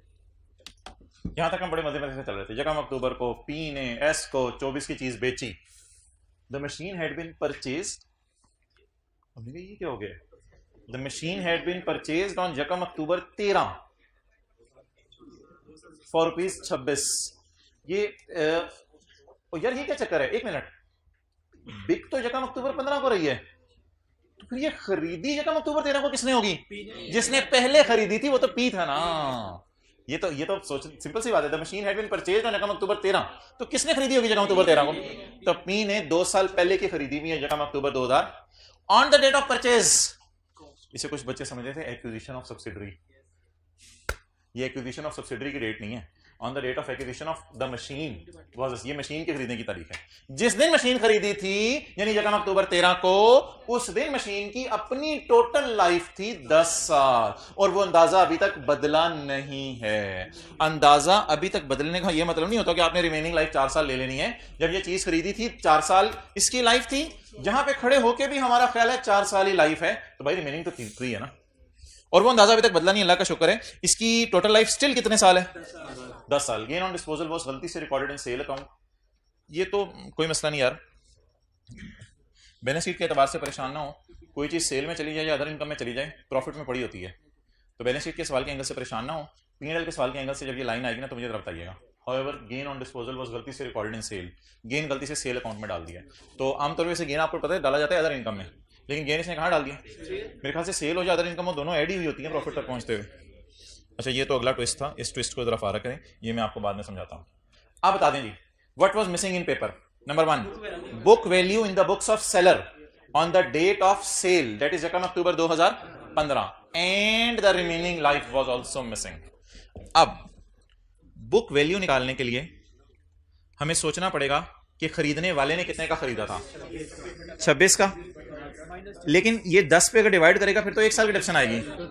अब लकीली यकम अक्टूबर 13 से गिनना शुरू करें। यकम अक्टूबर 13 के बाद यकम अक्टूबर 14 और यकम अक्टूबर, खरीदने वाले ने यकम अक्टूबर 13 को खरीदा है, तो उसने सोचा था मैं यकम अक्टूबर 2023 तक इसे इस्तेमाल करूंगा। ऐसा ही है ना? यकम अक्टूबर 13 में खरीदा था तो क्या सोचा होगा? यकम अक्टूबर 23 तक इस्तेमाल करूंगा। लेकिन उसके इस्तेमाल करने की किस्मत में नहीं था, उसने 2 साल इस्तेमाल किया, तो डेप्रिशिएट भी कितने साल किया होगा? इसको 26 को 10 से डिवाइड करूंगा तो 1 साल की डिडक्शन आएगी। मुझे कितने साल की डिडक्शन चाहिए? 5। ये डेप्रिसिएशन आएगी। होना आराम है, कॉस्ट माइनस 2 सालों की डेप्रिसिएशन, कॉस्ट माइनस 2 सालों की डिडक्शन 20.8। आज बीवी ने बहुत तंग किया है। बीवी मिसिंग थी ना, आमतौर पे अवेलेबल होती थी बुक वैल्यू, लेकिन आज मिसिंग थी। चलें जी, गेन लॉस बता दें। 3.2 का 3.2 का गेन। अब वो अगली चीज बता दें।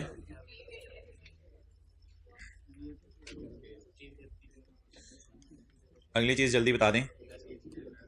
इधर मैं लिखूंगा गेन कितना? 3.2।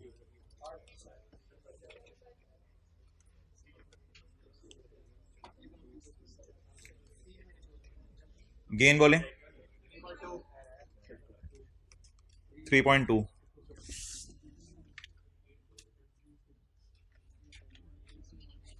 गेन 3.2। इसे नेट करें डेप्रिसिएशन से। भाईजान रिमेनिंग लाइफ आपने 10 साल नहीं लेनी, रिमेनिंग लाइफ 8 साल लेनी है, डिवाइडेड बाय 8। अच्छा, ये डेप्रिसिएशन किसी को याद हो कितने अरसे की होती थी? फ्रॉम द, ये तो 1 साल की निकलेगी ना 8 से डिवाइड करके, from the date of sale of fixed asset till the date of consolidation. तो वो यकम अगस्त से लेके, नहीं यकम अक्टूबर से, यकम अक्टूबर 15 से लेके 30 जून 16 तक, 9/12, 0.2 अगर आपने कल की क्लास ली हुई है तो इसकी एंट्री बैलेंस शीट में एक ही होगी और ऊपर वाली दोनों की एंट्रीज P&L में अलग अलग होंगी। तो पहले जरा बता दें सेलर कौन है? P, तो CRE डेबिट और PP 2.9 से। अच्छा, टेस्ट में कितने लोगों ने इस तरह किया था? तीन जबरदस्त है माशाल्लाह। 2.9 CRE डेबिट और PP P2S fixed asset,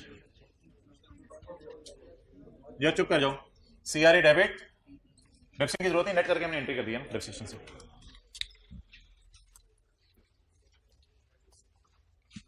working number 9 है ये।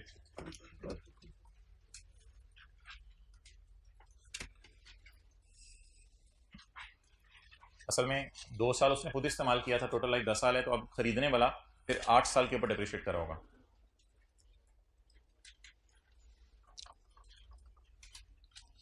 यार इसका कोई जवाब बता देना तो I will really salute him. However, no payment has yet been made by S। भाईजान मैंने ये कैश गलत लिख दिया था, ये मैंने कैश गलत लिख दिया था। However, no payment has been made by S। S ने अभी तक पेमेंट नहीं की। अगर एस ने पेमेंट नहीं की, ये नहीं मैं कह रहा उसने भेज दिया पहुंची नहीं, खुदा के लिए ट्रांजिट वाले सिनेरियो ले आइएगा कि एस ने भेज दिए पैसे पहुंचे नहीं, एस ने दिए ही नहीं तो पी की बुक्स में रिसीवेबल भी आ रहा होगा। अब ये ना कहिएगा आपको कैसे इल्हाम हो गया। और भाईजान सीधी सी बात है, इसने फीस नहीं दी, मैं इतनी सी बात करता हूं, इसने फीस नहीं दी तो कॉलेज की बुक्स में रिसीवेबल आ रहा होगा, रिसीवेबल आ रहा होगा। ये ना कहीं आपको कैसे पता चला, आपको कैसे पता, क्या मतलब, यानी कि ये कैसे पेपर में हम आपको साथ लेके जाएंगे, तो आप हमें बताएंगे पेपर में। और यार सादा सी बात है, इसने भी फीस नहीं दी पैसे किताबों में, तो कॉलेज वाले क्या कह रहे होंगे, मिल गई है, पागल है, दीवाने हैं कॉलेज वालों को। कॉलेज वाले क्या कह रहे होंगे, रिसीवेबल है। अच्छा आप दुकान पे जाके चीज खरीदें, आपने मैंने पैसे नहीं दिए अभी, दुकानदार क्या कहेगा, वो रिसीवेबल है मेरे। अब ये ना कहेगा ये आपको कैसे पता चला कि पी के रिसीवेबल होंगे, मुझे पता चल गया बस, इसके लिए सीए करना पड़ता है। However, no payment has yet been made by S. S ने अभी तक पैसे नहीं दिए। अच्छा अगर ये लिखा होता ना एस ने दे दिए हैं पैसे और पी तक पहुंचे नहीं है, वो कुछ और बात होती। सवाल में लिखा हुआ एस ने अभी तक पेमेंट नहीं की, तो पेमेंट नहीं की एस ने अभी तक, तो इसलिए अगला वाला क्या कह रहा होगा, तो लिखे उर्दू में, इसका मतलब है पी इसको रिसीवेबल कह रहा होगा। और सेपरेट फाइनेंशियल स्टेटमेंट में सारी एंट्री सही हो चुकी हुई है, बता तो नहीं रहा। अब मैं यार 10 दफा 1000 मिसालें दे चुका हूं कि ये भाई कह दे, देखो ना अगला फिर क्या कह रहा होगा, अच्छा इसने पैसे दिए नहीं, अगला क्या कह रहा होगा, मुझे मिल गए हैं, हद होगी यार। अच्छा उधर तो डेटर करंट एसेट्स में सब कुछ पढ़ा ना बबलू, करंट एसेट्स और लायबिलिटीज में अलग से तो नजर नहीं आ रहा होगा ना, तो चलिए जी इसको रिसीवेबल कर लें। अब बताएं जी, एक की किताबों में क्या है रिसीवेबल और दूसरे की किताबों में पेबल है। एक 24 रुपए की भी एंट्री आज करनी पड़ेगी जो कि इस फिगर से होगी आज। जैसे अच्छा इसकी एक और मिलती जुलती मिसाल देता हूं, जैसे डेटर क्रेडिटर को आप कैंसिल करते थे और अनरियलाइज स्टॉक का प्रॉफिट भी कैंसिल करते थे, इसी तरह प्रॉफिट टाइप भी कैंसिल कर दिए और आपस के डेटर क्रेडिटर भी कैंसिल करें, तो ये मसला कब आया करेगा, और ये फिगर कौन सी वाली हुआ करेगी, जो डिस्पोजल करके पैसे आने थे, जो कैश वाली फिगर है। तो एक की किताबों में रिसीवेबल है, अच्छा जो बेचारा बच्चा इधर -24 कराएगा इधर नहीं करेगा, उसको भी थोड़े से मार्क्स मिल जाएंगे। टेस्ट में तो नहीं थी एडजस्टमेंट, ये थी टेस्ट में, ये वाली लाइन में थी, ये लाइन में थी -24। अच्छा एक बात बताएं जरा, पेरेंट के ये रिसीवेबल में पड़ा होगा और सब्सिडरी की पेएबल में, ऐसा ही है ना, पेरेंट इसको रिसीवेबल में डाला होगा, सब्सिडरी ने इसको पेएबल में डाला होगा। अगर सवाल साइलेंट होते हैं तो सेपरेट फाइनेंशियल स्टेटमेंट सही बनी होती हैं। अगर आप मुझे ज्यादा तंग करेंगे तो फिर सब्सिडरी ने पेएबल में शो किया होगा सेपरेट फाइनेंशियल स्टेटमेंट में,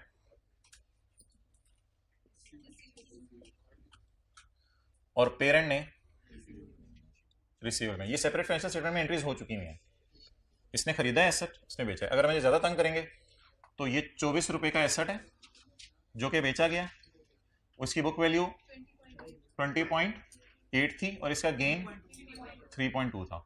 ये सेपरेट फाइनेंशियल स्टेटमेंट्स में एंट्रीज ऑलरेडी हो चुकी हैं।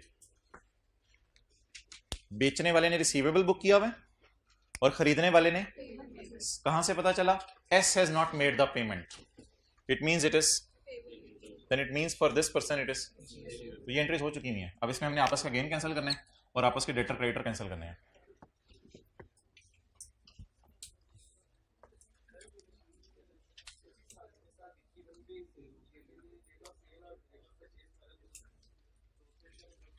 आप बिल्कुल अगर 2 साल से इस्तेमाल हो रही है, फिर आप देखते हैं अगर 2.5 साल से इस्तेमाल हो रही है तो 2.5 साल की डिडक्शन निकालते बुक वैल्यू निकालते हुए, और रिमेनिंग लाइफ फिर आप 7.5 साल लेते।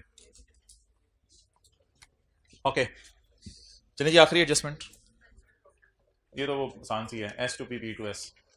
वर्किंग नंबर 10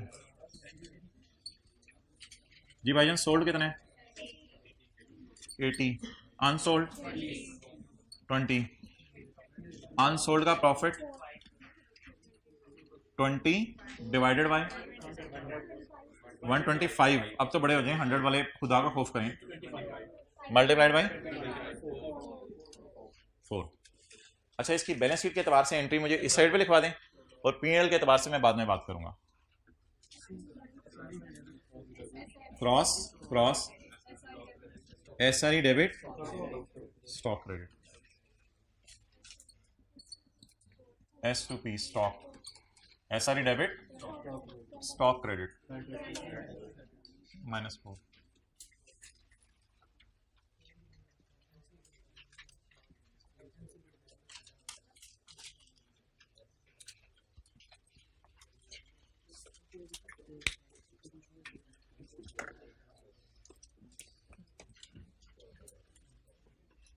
ओके इधर देखो कैमरा लाओ, बस ये एक नई एंट्री थी भाईजान, no payment was made by S, तो एस के पेबल्स में आ रहा था तो पी के।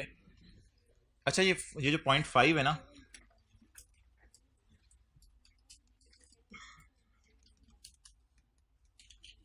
इसको जरा 3 एतबार से डिस्कस कर लेते हैं। एस ने पे कर दिया भाईजान डिविडेंड, तो पे की हुई एंट्री अकाउंटेंट भूलता, इसलिए मैंने वर्किंग 6 में आज डाल ली है ताकि रिवर्स वर्किंग करके जो मेरी फिगर्स मिसिंग थी वो सही आए। दूसरी बात, अब मैं इस एडजस्टमेंट को पढ़ने लगा हूं कंसोलिडेटेड बैलेंस शीट के एंगल से। एस पेड 30%, एस पेड, तो जरा क्वेश्चन 12 में जाके देख लेते हैं ये कौन सा सिनेरियो है। एस पेड, तो डिक्लेयर का मतलब मैंने क्या पेड हुआ कहेगा। तो अगर बैलेंस शीट के एंगल से मैं इसको देखना चाहूँ कंसोलिडेटेड बैलेंस शीट के एंगल से, तो ये तो पेड है ना, पेड को अकाउंटेंट कभी भूलता नहीं, तो जो अकाउंटेंट भूलता नहीं तो इसका मतलब है दोनों ने रिसीवेबल पेबल बुक किया हुआ है या कैश डेबिट क्रेडिट हो चुका हुआ है। तो इधर जिस तरह फिक्स एसेट में भी रिसीवेबल पेबल कैंसिल करने पड़े थे, तो इधर तो रिसीवेबल पेबल कैंसिल भी नहीं करने पड़ेंगे क्योंकि पे हो चुका है। तो यही डिस्कशन हुई थी। पॉइंट 5 को हमने क्वेश्चन 12 में क्या किया था, क्लास में इग्नोर किया था। तो अल्लाह का शुक्र है डिविडेंड के एडजस्टमेंट को यहाँ पे इग्नोर कर दें because there is no need. आखिरी चीज हमारी रह गई प्री, प्री प्री जरा निकाल दें, प्री निकाल दें।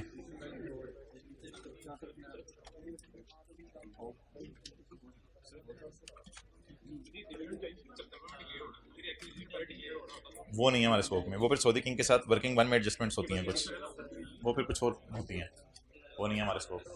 अच्छा जी मोहतरम बता दें जल्दी, प्री रिटेन्ड अर्निंग मुझे किस दिन की चाहिए, हमने बाय कब की है, ये कम अगस्त को।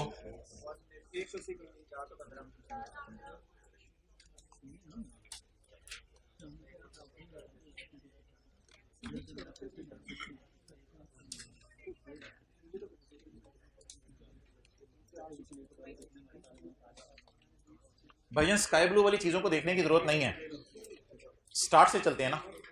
400 किस दिन की अर्निंग है, यकम जुलाई 15 की, इधर देख रहे हैं यकम जुलाई 15 की, मुझे यकम जुलाई की चाहिए यकम अगस्त की चाहिए।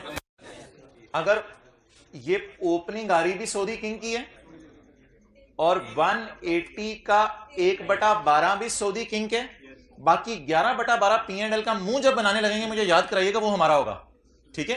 तो 400 भी सऊदी किंग के और 180 का 1/12 भी सऊदी किंग के। तो क्योंकि यकम जुलाई से यकम अगस्त पे आना है ना हमने, तो कल यही किया था हमने। S2P कितना था, RE प्री वाली 400 जमा 180 इंटू 1/12 415।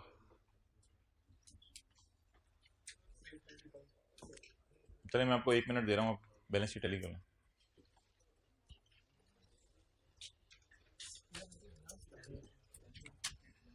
एनसी को प्रोपोर्शनेट पे रख लो ना, फिर कुछ नहीं आया वाला।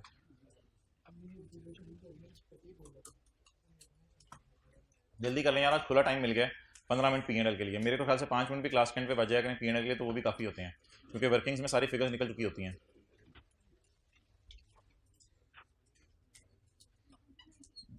हाँ जी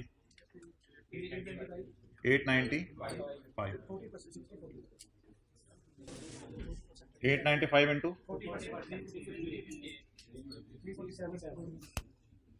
358। खुशी आ रही है, ओ जबरदस्त, ये तो अच्छी रिवीजन हो जाएगी फिर, खुशी आ रही है। अभी फिलहाल तो CRE में डाल दें, लेकिन जब P&L का फेस आएगा तो उसको मैं अदर इनकम में डालूंगा।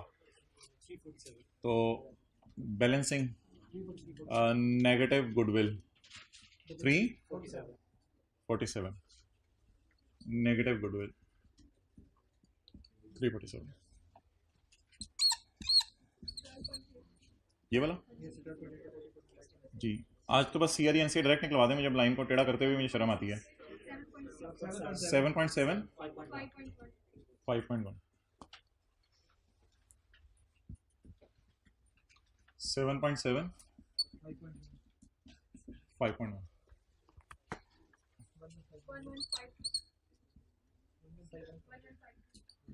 1152 11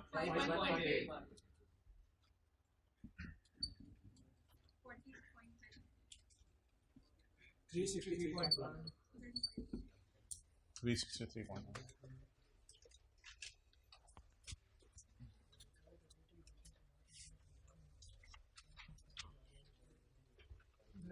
जी 129.9 ये पॉइंट कहाँ से शुरू किए थे आप लोगों ने? बिला वजह पॉइंट डाल दिए थे। ये 3.2 जो आया था गेन शायद वहां से पॉइंट शुरू किए थे बिला वजह।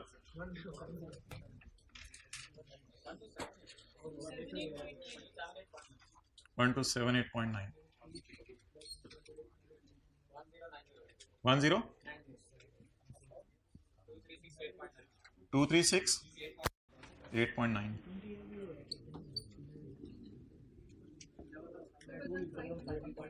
पॉइंट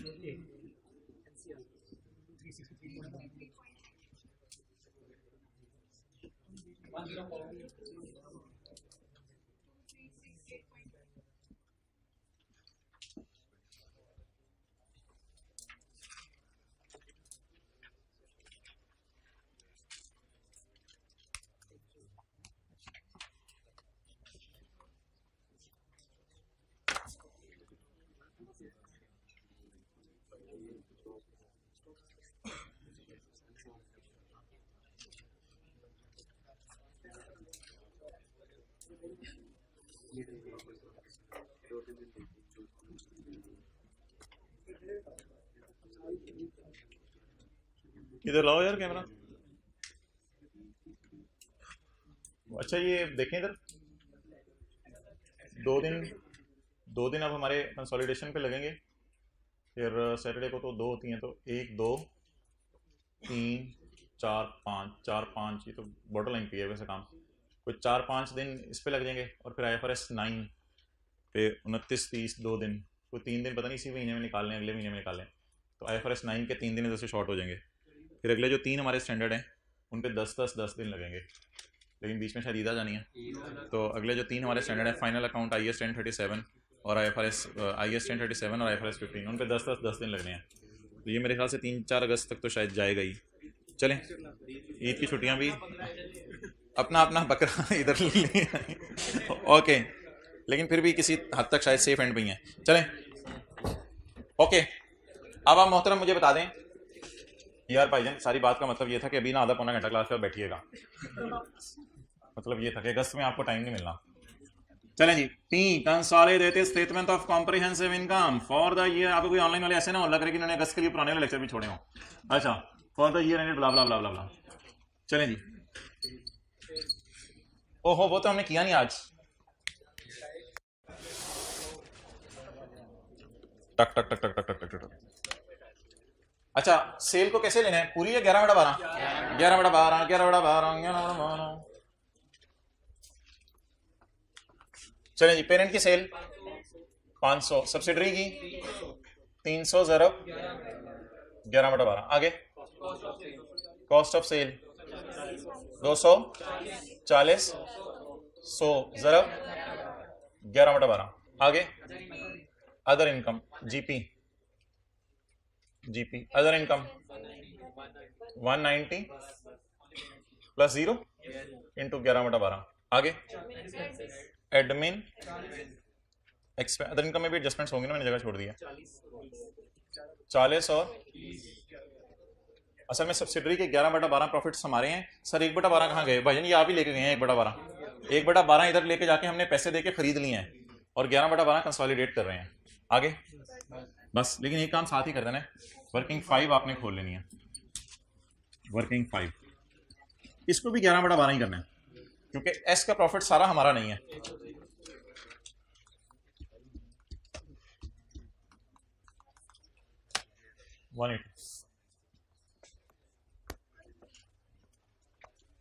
जी एस का प्रॉफिट 180 इंटू 165। अच्छा भाई, आई नो दिस फैक्ट कि सवाल में तरतीब से चलना चाहिए, लेकिन फिर भी मैं तरतीब से हट के एक बात आपसे करने लगा हूँ। मुझे ये बताएं कि बैलेंस शीट के फेस पे कोई सेपरेट किताबों में गलती हुई थी जिसे हमने सही करके फिर सवाल करना शुरू किया था? वो मेरे ख्याल से ये गलती थी, इन्वेस्टमेंट में से हमने लोन रिसीवेबल निकाल के अलग लोन अकाउंट खोल दिया था लोन रिसीवेबल का। ये बैलेंस शीट के मुंह पे गलती हुई भी थी। तो मेरे ख्याल से अगर कोई गलती आपको सेपरेट फाइनेंशियल स्टेटमेंट में नजर आ जाए ना, खुदा ना खासा पेपर में ऐसी, तो ऐसे ही जरा दिल में मेरे आ रहा है, पहले जरा सही करते हैं उसको। गेन ऑन डिस्पोजल कितना है? 2।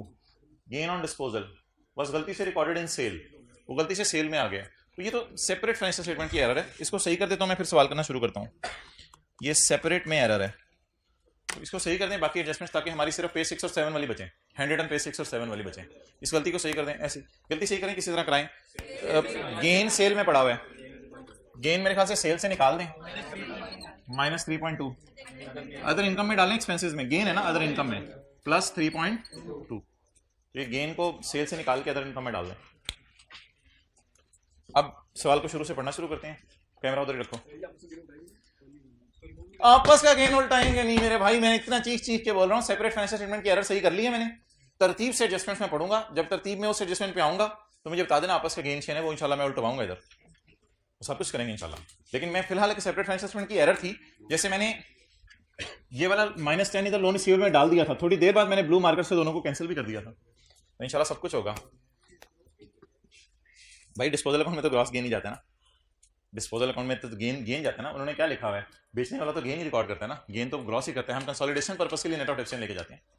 ओके, पहली एडजस्टमेंट, ये तो बैलेंस शीट टाइप एडजस्टमेंट है, इसको P&L के एंगल से सोचने की जरूरत नहीं। दूसरी एडजस्टमेंट की जनरल एंट्रीज देखते हैं और फिर जरा देखते हैं कि इसमें से कौन कौन सी एडजस्टमेंट जानी है। भाई ये रिवैल्यूएशन लॉस P&L में नहीं जाता, ये वर्किंग वन में जाता है, तो ये वर्किंग वन में जानी है, P&L में नहीं जानी। ये बैलेंस शीट का आइटम है, ये भी वर्किंग वन का आइटम है, इसको एडमिन एक्सपेंसेस में ना डाल दीजिएगा इंपेयरमेंट लॉस को। वो गुडविल का इंपेयरमेंट लॉस डालते हैं, ये एक्विजिशन डेट का सब्सिडरी के एसेट्स का इंपेयरमेंट लॉस है, इसको भी वर्किंग वन में लेके जाएंगे। तो इट हैज नथिंग टू, जो भी लॉस, असल में बात ये है कि जो एक्विजिशन डेट के लॉसेज होते हैं ना, वो इस आरई को हिट होते हैं, इस आरई को जो प्री वाली होती है, और जो बाद वाले कोई लॉसेज होते हैं वो फिर हमारी इस आरई में आ जाते हैं। तो इसलिए ये एक्विजिशन डेट वाला लॉस है, इसको छोड़ने पड़े। तो ये वर्किंग वन का आइटम है, इसको आपने नहीं लेके जाना कभी भी P&L के मुंह पे। ये वर्किंग वन वाला लॉस है, ये प्री आरई में जाएगा, इसको वर्किंग, इसके पोस्ट में नहीं लेके जाना, ये सौदे किन को आपने नुकसान देने हैं। तो ये लॉस वर्किंग वन में चला गया, जैसे कल तक जाता था, ये लॉस वर्किंग वन में चला गया, ये बैलेंस शीट में चला गया, ये बैलेंस शीट में चला गया। ये जो पोस्ट के बाद वाली 11 महीने की डेप्रिसिएशन, सॉरी प्री के बाद वाली 11 महीने की डेप्रिसिएशन है ना, इसको मैंने कहा था लेके जाया करें P&L के मुंह पर। अब जरा सोचने P&L के मुंह पे कैसे लेके जाना है, डेप्रिसिएशन कम करनी है, खर्चे कम, sign sign sign minus, cost of sale में या एडमिन में, एसेट का नाम क्या है, बिल्डिंग। फिर क्यों आप कॉस्ट ऑफ सेल में लेके जा रहे हैं, बिल्डिंग क्यों आप कॉस्ट ऑफ सेल में लेके जा रहे हैं, बिल्डिंग के बारे में नहीं लिखा हुआ फैक्ट्री बिल्डिंग, तो इसलिए एडमिन ले जाए इसकी डेप्रिसिएशन। तो डेप्रिसिएशन जरा उल्टाने की एंट्री सोचें, डेप्रिसिएशन को उल्टाने की एंट्री प्रॉफिट्स में नहीं, डेप्रिसिएशन को डेप्रिसिएशन में उल्टाने की एंट्री बताएं, -1.8। अब अगर हैंड रिटन पेज नंबर 6 और 7 आपका स्ट्रॉन्ग है तो मुझे ये बता दें कि वर्किंग 5 के एतबार से, वर्किंग 5 के एतबार से सब्सिडरी के एसेट्स पर डेप्रिसिएशन कम करेंगे तो इससे प्रॉफिट बढ़ जाएगा। और अल्लाह का शुक्र है ये हमने 1.8 एसआरई में भी शो किया हुआ था। तो ये डेप्रिसिएशन की रिवर्सल 1.8। क्लियर?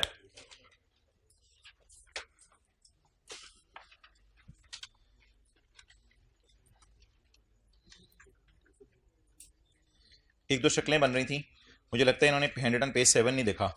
मैं रिवाइज करा देता हूँ क्योंकि मुझे कोई जल्दी नहीं है। हैंड रिटन पेज 7 नहीं देखा इन्होंने। रिवैल्यूएशन लॉस वर्किंग वन में जाते हैं, एसेट क्रेडिट होते हैं, फिर एसेट डेबिट होके डेप्रिसिएशन कम होती है और ये हिट होती है वर्किंग 5 को। कल मैंने बताया था इसको -1 के तौर पे शो करना है और इसे आपने वर्किंग 5 के अंदर कम कर देना है, प्रॉफिट को बढ़ा देना है, डेप्रिसिएशन कम होने से प्रॉफिट बढ़ जाएगा। तो ये पेज देख लिया करें जब भी कोई एंट्री आए। ओके, अगली एंट्री बताएंगे। पॉइंट नंबर 3 की अल्लाह का शुक्र है हमने जनरल एंट्रीज कर ली हुई हैं, उन्हीं से सिर्फ एंट्रीज बाहर करके निकालनी है। अच्छा, 2.9 की एंट्री करनी है या 3.2 और 0.3 की अलग अलग? गेन उल्टाने की एंट्री, अदर इनकम डेबिट, अगर पीपी कम हो रहे तो डेप्रिसिएशन कम होगी, डेप्रिसिएशन कम होने की एंट्री डेप्रिसिएशन क्रेडिट। लेकिन ये डेप्रिसिएशन मैं कॉस्ट ऑफ सेल में लेके जाऊंगा क्योंकि मशीन है।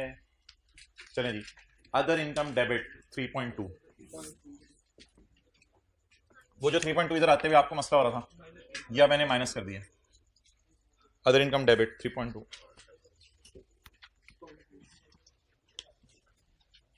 Cost of sale credit, cost of sale debit nature का अकाउंट होता है, cost of sale credit, deficient कम कर रहे हैं ना यार, डेफिसिएंट निकाल रहे हैं यहां से बाहर, डेफिसिएंट क्रेडिट कॉस्ट ऑफ सेल कितना माइनस 0.3।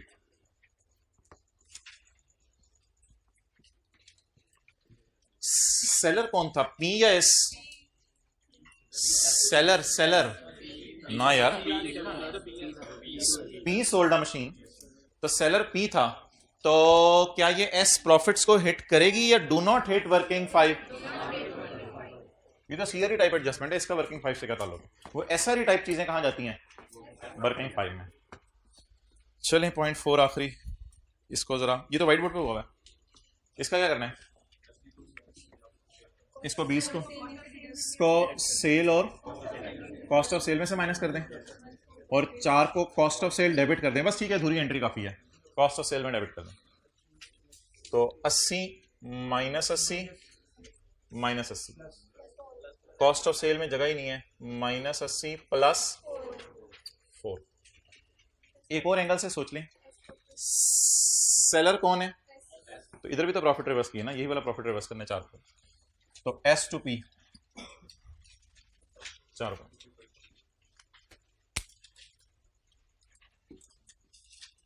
वो एडजस्टमेंट आ गई जिसका इंतजार था। कॉन्सेप्ट नंबर 4 आज का डिविडेंड वाला, वो एडजस्टमेंट आ गई जिसका इंतजार था। ये बिल्कुल नहीं एडजस्टमेंट है, ताजा ताजा। एस ने नेगेटिव गुडविल, ओहो कौन बोला है? I really appreciate you people. Negative goodwill other income नहीं डलवाई, एंट्री बोले एडजस्टमेंट डेबिट और अदर इनकम क्रेडिट, कितना कितना कितना कितना कितना, प्लस प्लस 347, इधर माइनस 3.2 था, प्लस 347। अच्छा जी, मैं कह रहा था वो एडजस्टमेंट आ गई जिसका इंतजार, ये नेगेटिव गुडविल परसों की क्लास में भी इनकम में डाली थी। अच्छा, वो एडजस्टमेंट आ गई जिसका इंतजार था, वो क्या एडजस्टमेंट थी? वो ये एडजस्टमेंट थी कि डिविडेंड को अब हमने consolidated statement of comprehensive income के एंगल से सोचना है। इसके लिए क्या तरीका है? इसके लिए कॉन्सेप्ट नंबर 4 पढ़ना है।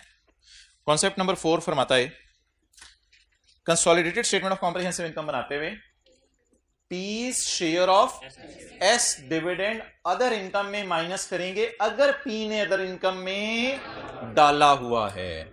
अब आप मुझे बताएं कि एस ने पे कर दिया, तो जब एस ने पे किया तो पी को मिल गया होगा, तो अदर इनकम में उसने डाल लिया होगा, तो जब अदर इनकम में उसने डाल लिया होगा तो अदर इनकम से निकालना पड़ेगा, क्योंकि ये भी आपस की अदर इनकम है, इसको अदर इनकम से क्या करना पड़ेगा? निकालना पड़ेगा। लेकिन प्लीज आपने अदर इनकम से 150 नहीं निकालना, अदर इनकम से आपने 150 नहीं निकालना, आपने 150 का 90% अदर इनकम में डाला होगा ना, तो अदर इनकम से निकालना भी कितना? सिर्फ 60%। तो 150 का 60%, 160 का 60%, ये अब जगह नहीं है मेरे पास वर्किंग की, तो मैं इधर लिख देता हूं, पी's शेयर ऑफ कागज का टुकड़ा, कागज का टुकड़ा कितना था? उसका पी का शेयर इज इक्वल टू 90। ये 90 का डिविडेंड किसने अनाउंस किया होगा? अच्छा, आप जिंदगी के किसी मोड़ पे पूछेंगे कि ये अदर इनकम में से माइनस क्यों कर रहे हैं? मोहतरम, इन्वेस्टमेंट डिविडेंड देती हैं, तो जब इन्वेस्टमेंट नजर नहीं आ रही तो उसका डिविडेंड भी नजर नहीं आना चाहिए। डिविडेंड इसलिए नजर नहीं आना चाहिए कि सब्सिडरी के सारे प्रॉफिट्स ही आपने यहां शो कर दिए सेल कॉस्ट ऑफ सेल के नाम से, तो उसका डिविडेंड भी शो कर देंगे तो डबल रिकॉर्डिंग आ जाएगी। इन्वेस्टमेंट्स इसलिए नजर नहीं आनी चाहिए कि उसका सारे पीपी शो कर दिए। बड़ी बड़ी बातें हो गई आज। इन्वेस्टमेंट्स नजर आती हैं कभी फेस पे, इसलिए नजर नहीं आती कि उसका पीपी और करंट एसेट शो करे होते हैं।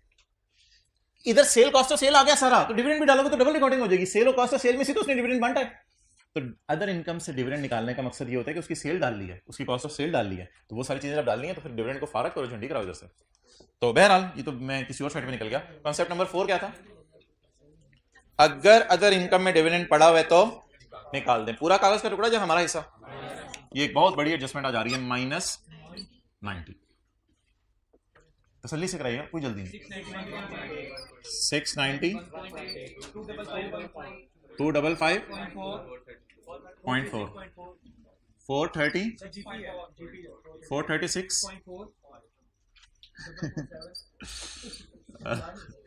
447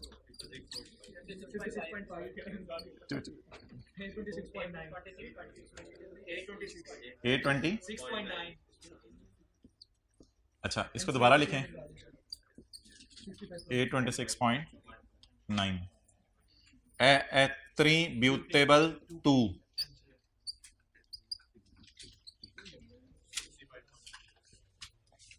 अच्छा, वो मुझे बता दें, अब इसमें सीआरई की जरूरत नहीं है।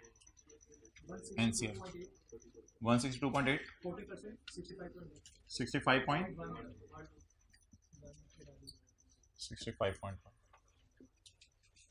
ये आ गया 65.761.8। अगर कैमरा इधर देखता रहे और कार्ड दे आओ, ये पॉसिबल है? पॉसिबल है? जाओ फिर कार्ड ले आओ और अगला कार्ड ले आओ, नोट कर लें। सवाल कौन सा? क्वेश्चन नंबर 32, पेज नंबर 661 पे अगला सवाल आपका होमवर्क पे है, और आज जरूर होमवर्क कीजिएगा। क्वेश्चन नंबर 32 है। बंद करो।